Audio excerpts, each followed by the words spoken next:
estuvo esclavizado en Egipto. Pero un día el Señor escuchó el clamor del pueblo, de sus hijos, y le sacó de la servidumbre, de la esclavitud, dice la Escritura, con mano poderosa. Y lo llevó, lo condujo por el desierto hasta llegar al Mar Rojo. Y allí en el Mar Rojo, la Biblia registra uno de los milagros más sorprendentes, más maravillosos. Podemos encontrar allí cómo el Señor abre el mar y permite que su pueblo pase en seco al otro lado, y luego cierra el mar para sepultar, para ahogar a todos los enemigos de Israel. Ahí podemos ver cómo la gloria de Dios, el amor de Dios, el poder de Dios se manifiesta sobre su pueblo, a favor de su pueblo. Dios pelea por su pueblo. El pueblo no se podía quedar allí. Así que Moisés entendió que a pesar del momento de alegría, esto no podía detenerlos para alcanzar el propósito de Dios para su vida. Así que Moisés toma al pueblo y lo saca, lo lleva de ese lugar, de ese momento. Cuando Dios, amada iglesia, viene a nuestras vidas, el Señor rompe toda atadura. El Señor rompe toda cadena de opresión del enemigo que tenía contra nosotros. Él cambia nuestro lamento en baile, dice la Escritura. El Señor nos llena de gozo, de alegría. Nos enamoramos de Dios. Nos enamoramos de nuestra nueva condición delante de Él. Nos regocijamos allí. Todo es alegría, todo es felicidad cuando nos encontramos en la presencia de Dios. Y no quisiéramos que esos momentos pasaran, que esos momentos se alejaran de nosotros. Quisiéramos siempre estar disfrutando esos preciosos momentos llenos de alegría. Era la condición de Israel. Pero Moisés les dice: tenemos un propósito. Las circunstancias no nos pueden detener. Sean buenas o sean malas, amada iglesia, las circunstancias no nos pueden detener del propósito de Dios. Por eso en el verso 22 del Éxodo capítulo 15, dice en la Escritura: e hizo Moisés que partiese Israel del Mar Rojo. Y salieron al desierto de Shur y anduvieron 3 días por el desierto sin hallar agua. Este versículo nos muestra un panorama distinto al panorama anterior. Porque anteriormente el pueblo estaba de fiesta, de alegría, de gozo, de regocijo. Pero en el verso 22 dice la Escritura que el pueblo ahora estaba pasando por un desierto. Y en el desierto ya llevaban 3 días caminando y no habían encontrado agua. ¿Sabe qué significa el desierto en la Escritura? Significa problemas, pruebas, significa sufrimiento, significa dolor. Así que el pueblo estaba regocijado. En un momento pasó a un tiempo de prueba, de dificultad, de angustia. Y dice la Escritura que no encontraron agua en el desierto. ¿Cuántas veces, amada iglesia, nosotros pasamos por un momento de victoria, pero al día siguiente nos encontramos en un momento de dolor y de derrota? ¿Cuántas veces hoy nos gozamos, nos alegramos, hacemos fiesta, nos regocijamos, pero mañana estamos llorando? ¿Cuántas veces nos sentimos como Elías en el monte Carmelo, pero al día siguiente estamos sentados debajo del enebro?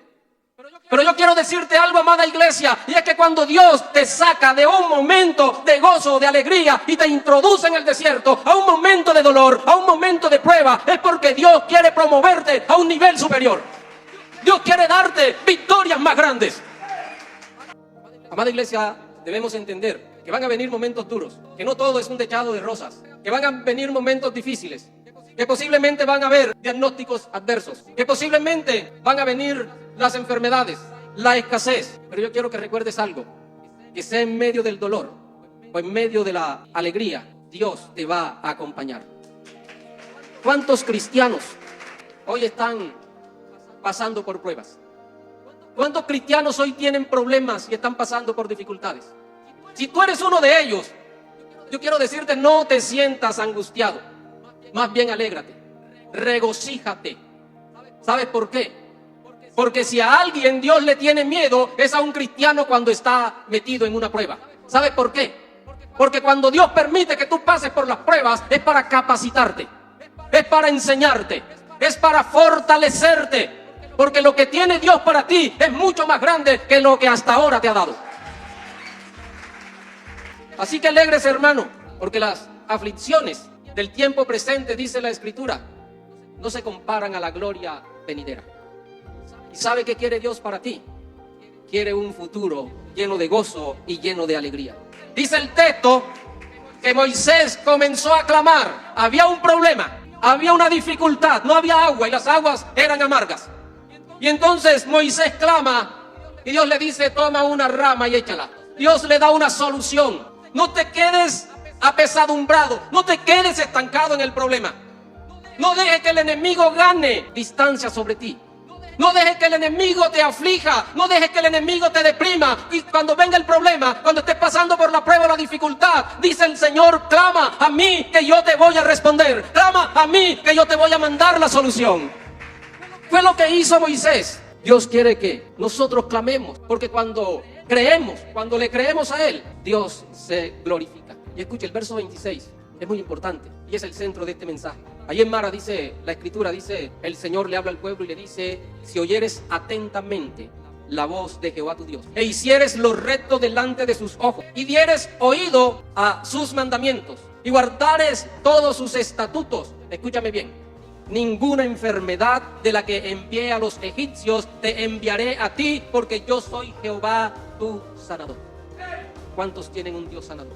Yo soy Jehová tu sanador, dice el Señor, Jehová de los ejércitos. El Señor allí se presenta al pueblo como el Dios Rafa, el Dios sanador de su pueblo Israel. Pero no solamente el pueblo de Israel, el pueblo judío iba a gozar de tener un Dios sanador, sino que dice la Escritura más adelante en el libro del profeta Isaías, capítulo 53. Allí el profeta deja plasmado, hace un relato detallado de lo que sucedería unos 700 a 800 años más adelante. Allí en el capítulo 53 nos habla el profeta acerca del siervo sufriente. Y para los que conocemos algo de la palabra, para los que estamos relacionados con la Escritura, tenemos que entender que cuando el profeta habla del siervo sufriente, se está refiriendo a aquel evento, a aquel varón que un día murió en una cruz, aquel que fue crucificado allí en un madero. Así que si usted está relacionado con la palabra de Dios, entonces sabe de quién le estoy hablando. Y présteme atención, porque esto es importante. El profeta habla de un acontecimiento que va a suceder unos 700 años más adelante. Pero a lo contrario de lo que usted y yo podamos pensar, esta profecía no se estaba dando hacia el futuro. Al contrario, esta profecía se estaba dando hacia el pasado. O sea, el profeta se para al final de la línea y comienza a profetizar.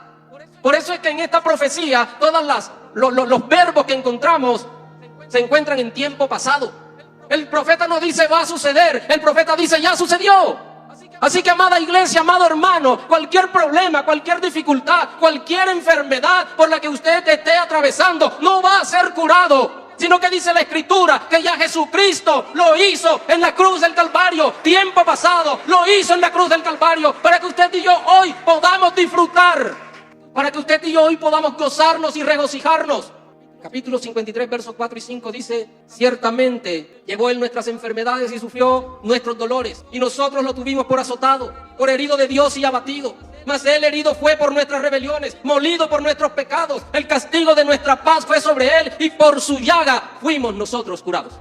Los verbos que usted encuentra aquí están en tiempo pasado. Ya Él lo hizo para que usted hoy lo crea, para que usted hoy lo disfrute. El profeta Isaías presenta a Jesús como el sanador de la humanidad. El propósito de Jesús, lo que vino a hacer a esta tierra, está establecido, plasmado allí en ese texto. Y durante 3 años y medio, Jesús estaba aquí en la tierra cumpliendo el propósito, sanando enfermos, trayendo libertad, rompiendo ataduras, obrando milagros, haciendo lo que ningún otro podía hacer. Jesús lo estaba haciendo. Y era tan grande, tan maravilloso lo que Jesús hacía, los milagros impactantes que hacía. Y los discípulos de Juan vieron lo que Jesús hacía. Y cuando regresan hacia donde Juan, ellos les dicen: ese Jesús es Dios sanador. Ese es el verdadero. Porque los ciegos ven, los cojos andan, Los leprosos son limpiados, los sordos oyen, los muertos resucitan. Y a los pobres les es anunciada la palabra.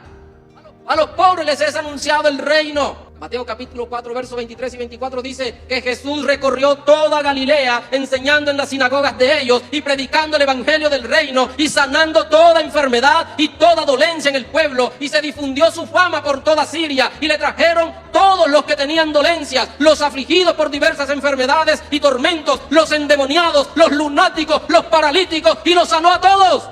Porque Él es el Dios verdadero, el Dios eterno, el Dios sanador. Él es el Dios que todo lo puede. Es el único que trae sanidad espiritual, pero también es el que nos puede dar salud para reparar nuestros cuerpos.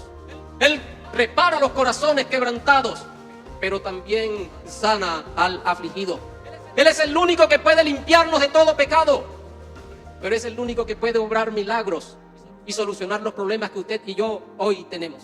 Dice la Escritura que el acta de los decretos que nos era contraria, Cristo la clavó allí en el madero para que usted y yo hoy tengamos libertad, alegría, gozo y regocijo en nuestros corazones para alabar, para glorificar y para exaltar su santo nombre. La sangre del Cordero nos hace distintos. Y termino diciéndote esto. Hay muchas personas que han escuchado hablar de Jesús, pero que no conocen a Jesús, que no tienen una relación con el Maestro, con el Señor. Tienen un simple conocimiento teórico, pero no tienen un encuentro, no han tenido una experiencia personal con Él. Y tú hoy puedes experimentar una experiencia real con aquel que murió en la cruz del Calvario. Escúchame, el profeta dice que Jesús fue herido por nuestras rebeliones y fue molido por nuestros pecados. ¿Sabes qué significa herido? Significa que fue traspasado hasta la muerte. ¿Y sabes qué significa molido? Significa que fue triturado por nuestros pecados. ¿Qué significa esto, amada iglesia? Significa que Jesús sanó la enfermedad más grande que aquejaba al ser humano, y es la necesidad o la enfermedad espiritual. Pero también dice el profeta que por su llaga fuimos curados. La palabra llaga aquí significa herida producida por golpes. Esto hace referencia a los azotes que Jesús recibió por orden de Poncio Pilato. Y si le queda alguna duda de que Jesús allí en la cruz del Calvario, todo lo que recibió, todo lo que soportó, fue por nosotros. Que esos azotes, que esos látigos, porque no solamente fueron el dolor físico, también fue el rechazo, también fue esa noche ahí en Getsemaní. Todo lo que Jesús sufrió y soportó para morir en aquella cruz por ti y por mí, para que no quede duda de eso. Mateo capítulo 8, verso 16. Aquí la Escritura dice que cuando Jesús sana a la suegra de Pedro, dice, y cuando llegó la noche, escúchame bien, trajeron a él muchos endemoniados, y con la palabra echó fuera a los demonios y sanó a todos los enfermos. Y el verso 17 dice, para que se cumpliese lo dicho por el profeta Isaías, cuando dijo, Él mismo tomó nuestras enfermedades y llevó nuestras dolencias. Lo que Cristo sufrió no tenía que pasar por allí, no tenía por qué hacerlo, pero porque nos amó tanto y nos ama tanto, Él ocupó nuestro lugar. Sufrió en su cuerpo todo, para que tú y yo hoy podamos disfrutar no solo de vida eterna, sino de vida y vida abundante, vida llena de salud, vida llena de gozo, vida llena de alegría, porque Él llevó nuestras dolencias. Jesús ya lo hizo allá en aquella cruz.